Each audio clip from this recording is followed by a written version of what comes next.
ओम नमः शिवाय। मेरे YouTube चैनल देखने वाले सभी दर्शकों को मेरा प्यार भरा नमस्कार। आज मैं आपको एक तो नए साल की प्रेडिक्शन करूंगी, दूसरा मकर संक्रांति की करूंगी और पूरे साल की देश की जो अर्थव्यवस्था रहेगी और जो उतार चढ़ाव देश में आएंगे, क्या क्या कार्य देश में अच्छा होगा और क्या क्या हमारी जनता को सहना पड़ेगा। सबसे पहले जो हमारा ये साल शुरू हुआ है उसका जो योग बना था, पुष्य तो नक्षत्र था, सिंह राशि थी और व्याधि जिसे कहते हैं वो योग था। उसके अंदर जो ये योग होता है, वैद वाला योग जिसे व्याधि योग कहते हैं, इस योग में पूरा साल जो है उत्पात, दंगे, खून खराबा और देश की अर्थव्यवस्था को नुकसान पहुंचाने का कार्य।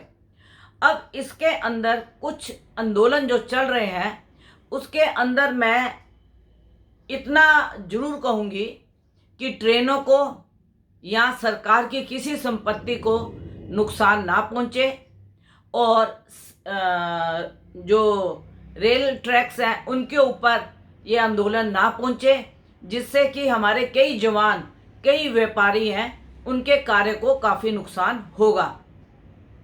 अगर ट्रेनें समय पर नहीं चलेंगी तो व्यापारी अपना व्यापार नहीं कर पाएंगे और जो हमारे जवानों तक राशन जाता है वो राशन नहीं जा पाएगा।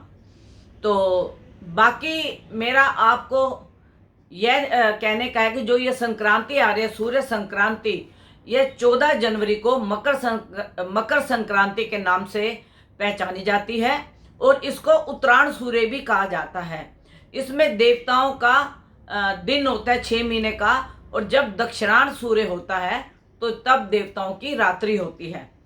और उत्तरायण सूर्य की जो संक्रांति होती है 14 जनवरी को, इसमें तिल, गुड़ या दान दिया जाता है। और वैसे तो हर लोग, मतलब मैंने सभी लोगों को देखा है, हर संक्रांति पे गंगा में स्नान करने जाते हैं, लेकिन मकर संक्रांति का जो पर्व है यह बहुत ही उल्लास से पंजाब में भी मनाया जाता है, हर देश में हर वासी मनाता है।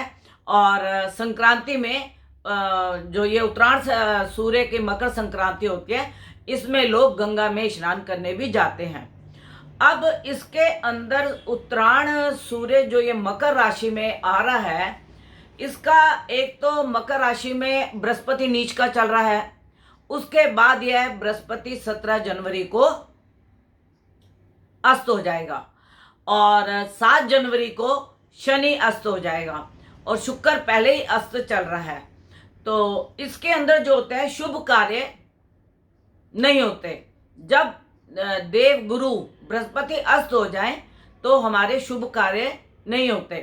और मैं इसके अंदर हर दर्शक को एक मतलब निवेदन करूंगी कि इसमें कोई घबराने की बात नहीं है कि बृहस्पति अस्त हो रहा है या शनि अस्त हो रहा है या शुक्र अस्त हो रहा है।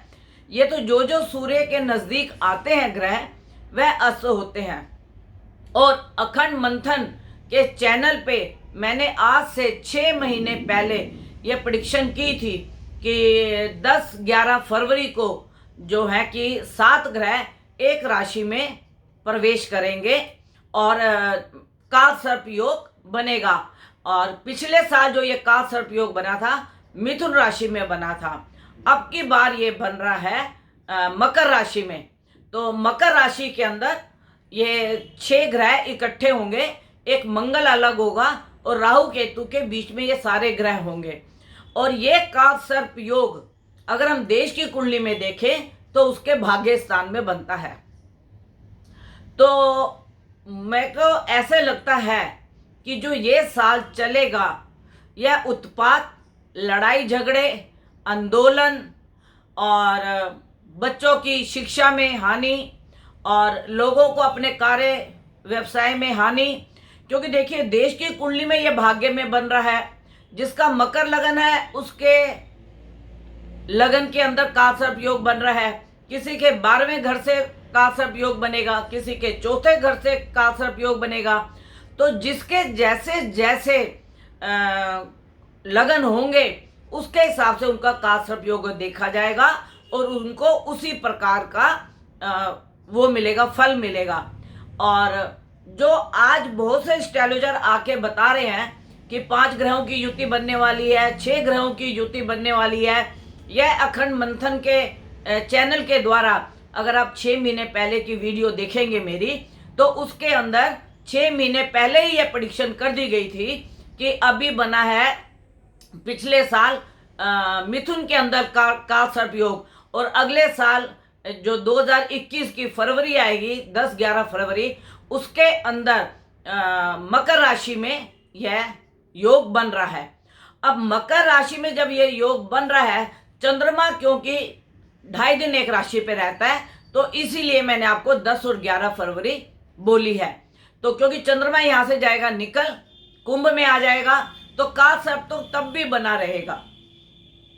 तो इस काल सर्प योग का मैंने आपको फल बता दिया है कि देश के लिए क्या होगा, और जिसकी जो कुंडली है उस कुंडली के हिसाब से मैं आपको बता रही हूं कि आपका जो लगन बनता होगा आपका उस हिसाब से काल सर्प योग का योग बनेगा और आपको वैसा ही फल मिलेगा।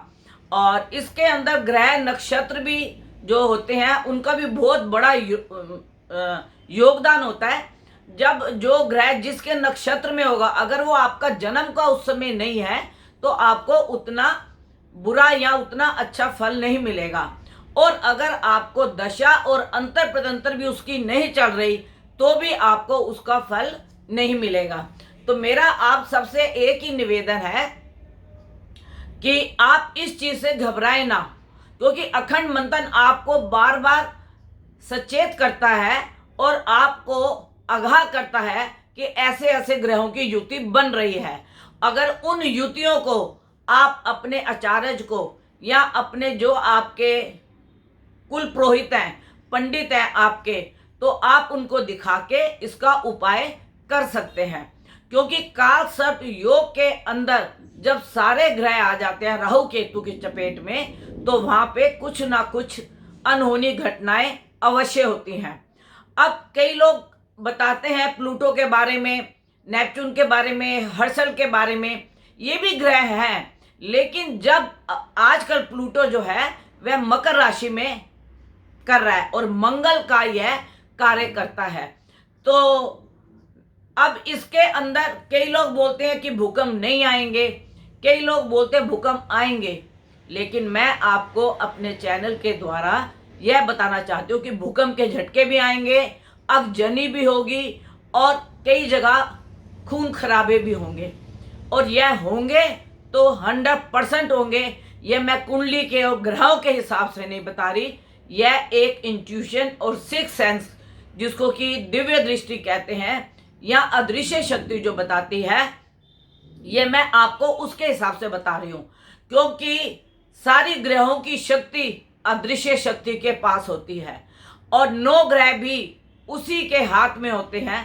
और अगर हम कर्म अच्छे करते हैं तो यह जो अदृश्य शक्तियाँ होती हैं ये सब देखती हैं कि कौन क्या कर्म कर रहा है, उसको उसका फल देती हैं। और अदृश्य शक्तियों का कहना है कि कर्म तू करता जा और फल की चिंता मत कर, फल देना मेरा काम है। ग्रह अपनी जगह काम करते हैं, अदृश्य शक्तियां अपनी जगह काम करती हैं, दान पुण्य करना अपनी जगह काम करता है। तो जो यह शुक्र, शनि और बृहस्पति अस्त की मैंने आपको डेट बताई है, तो इनके उदय की भी मैं आपको डेट बता देती हूँ कि जो शनि है वह 13 फरवरी को उदय होगा और बृहस्पति जो है वह भी 13 फरवरी को उदय होगा और शुक्र जो है वह जाके मई में उदय होगा। लेकिन इससे पहले कोई भी शुभ कार्य हम नहीं कर सकते और कोई भी शुभ कार्य इसके अंदर करना वर्जित है। और इसमें कुछ कुछ समय अच्छा आता है, जैसे मास की शिवरात्रि, बसंत पंचमी, ऐसे कुछ मुहूर्त होते हैं जिनके अंदर हम कार्य कर सकते हैं। और अगर आपको कोई छोटा सा कार्य करना है तो उसको आप अभिजित नक्षत्र में कर सकते हैं। 11:15 बजे से लेके प्रतिदिन 11:15 बजे से लेके 12:15 बजे के बीच में एक अभिजित नक्षत्र शुभ मुहूर्त माना जाता है। उसके अंदर अगर आपका कोई छोटा सा कार्य है तो आप उसे कर सकते हैं।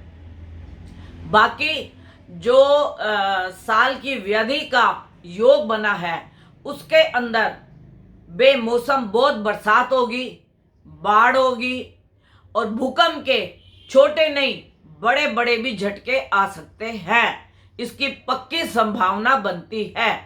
दूसरी बात, ये जो उत्पात और झगड़े हैं यह अचानक होंगे, क्योंकि प्लूटो जो है वह मकर राशि में उच्च का होके बैठा है। इसके जो परिणाम होंगे वह आपको मालूम भी नहीं होगा, कि आप सोच भी नहीं सकते कि ऐसी ऐसी घटनाएं होंगी। और मैं आपको सिर्फ इतना ही बताना चाहती हूँ, हमें किसी भी कार्य के अंदर दखल अंदाजी नहीं करनी चाहिए। जो कार्य सरकार के नियम के द्वारा बने हुए हैं हमें उन नियमों का उल्लंघन नहीं करना चाहिए। हमें अपने बच्चों को, अपने परिवार के सदस्यों को ये समझा के रखना चाहिए कि हमें किसी भी ऐसी आपदा के अंदर नहीं कूदना जिसका परिणाम हमें बाद में भुगतना पड़े। परिणाम तो भुगतना पड़ेगा, किसी को पहले किसी को बाद में। और जो ग्रहों की चाल चल रही है, जो मैंने आपको बताया है, मंगल मेष राशि में है, शनि मकर राशि में है और बृहस्पति भी मकर राशि में है। तो इस प्रकार जो बड़े बड़े ग्रहों का योग है वह देश के लिए मुझे आगे की घटनाओं में कुछ समय के लिए उत्पात नजर आता है। तो मेरा आप सबसे यही निवेदन है कि आप इन घटनाओं से दूर रहें और जो भी कार्य हैं अपना सोच समझ के करें, अपने कर्म के ऊपर प्रधानता करें और जैसा आप कर्म करेंगे वैसा फल आपको मिलेगा। और बाकी जो 5 और 6 ग्रहों के लिए सभी ज्योतिष आज बता रहे हैं, इसकी प्रेडिक्शन 6 महीने पहले अखंड मंथन कर चुका है। और अगर आपको यकीन ना हो तो आप अखंड मंथन के YouTube चैनल पे जाके गुरु माँ स्वर्णबाला सर्च करके आप देखिए, इसकी प्रेडिक्शन 6 महीने पहले हो चुकी थी और उसमें भी यही बताया गया था कि बाढ़ होगी, बिन मौसम के बरसात होगी, कहीं उत्पात होंगे और कहीं पे झगड़े होंगे और ऐसा कालसर्प योग बता रहा है। तो इसमें आप लोगों को इसीलिए पहले बताया जाता है कि आप इन चीज़ों का ध्यान रखें और उन चीज़ों से बच कर रहें और अपनी अर्थव्यवस्था को बढ़ाएं और अपने कार्य को बढ़ाएं। और अगर आप ऐसे ट्रेनों की आवाजाही को आप रोकेंगे या बसों के ऊपर कुछ ऐसे मतलब जो सरकार की संपत्ति है उस पर नुकसान पहुंचाएंगे तो उसका नुकसान का भुगतान हमें खुद ही भुगतना पड़ेगा। तो इसके लिए मेरी आप सबसे यही विनती है कि आप लोग देश के साथ सहयोग करें और देश की संपत्ति का कोई भी नुकसान ना करें। और मेरी जो अगली वीडियो होगी वह मकर संक्रांति के बाद की होगी कि जब उत्तरायण सूर्य आ जाएंगे और उसके बाद जो फरवरी का महीना है वह कैसा जाएगा।